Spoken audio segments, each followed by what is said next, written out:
कि मेरा प्यार है कि मर के भी तुमको जुदा अपनी बाहों से होने न देगा। बहुत सुंदर सा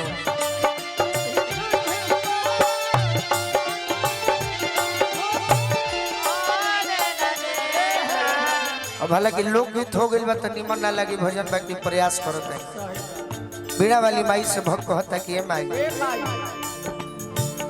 बाटे बड़ी गरजी से बाटे बड़ी गरजी से अरजी लगावे बाटे बड़ी गरजी से अरजी लगावे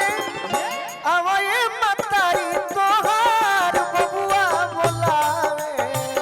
बाटे बड़ी गरजी अरजी लगावे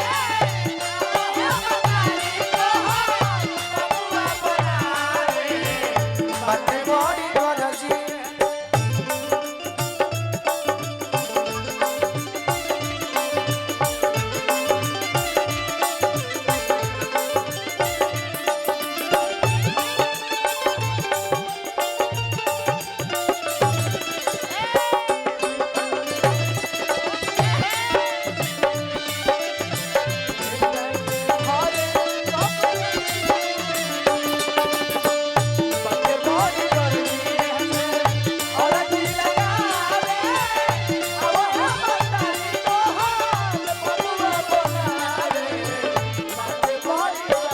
कहता कि माई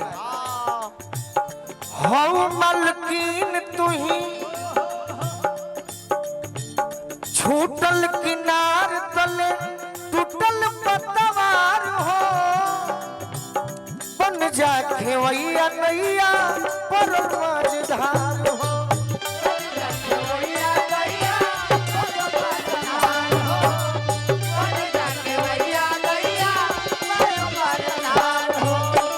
छूटल किनार तले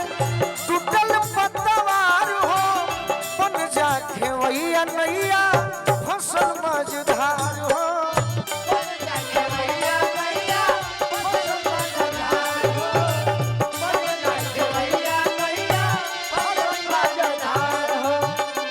कैसे के पार जाई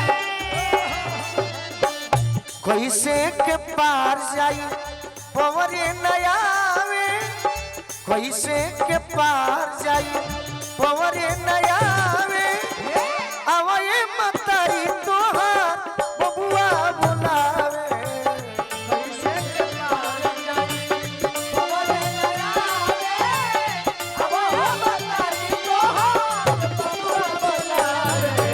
अरे कैसे के पार जाई पवरे नयावे अवये मतारी तोहार बेटवा बोलावे कैसे के पार जाई पवरे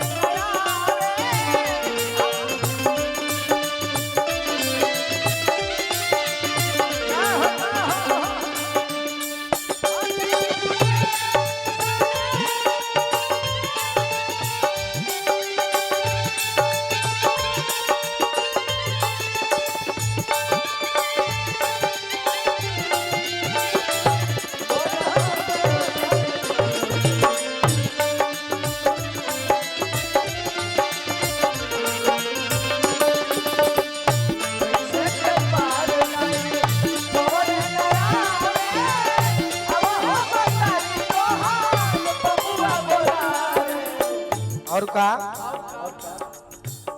हौ मलकीन तुही सरगम साज के चाहबू तो राख लेबू गोलुआ के लाज के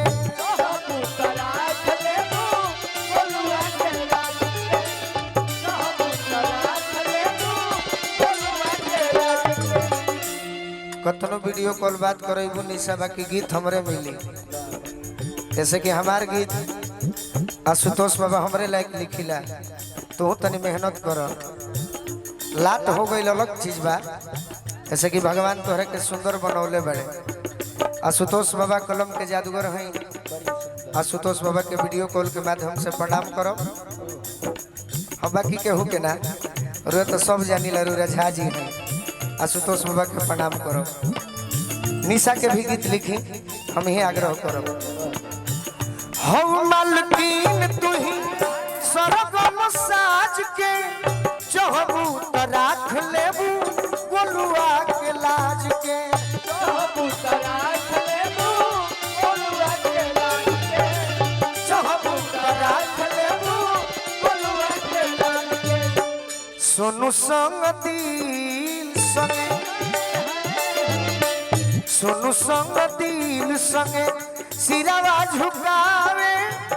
सोनू संग दिल संगे सिरावा झुकावे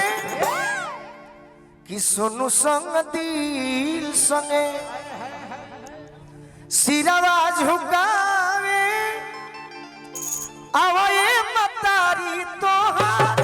बबुआ बोलावे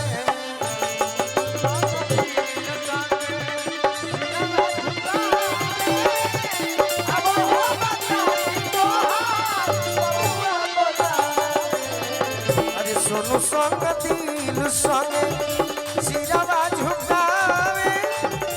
अवये मतारी तोहार बबुआ बोलावे सोनू संग दिल संगे तैयारी हो जा तैयारी हो जा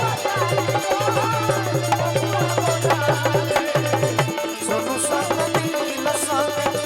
सिरावा झुकावे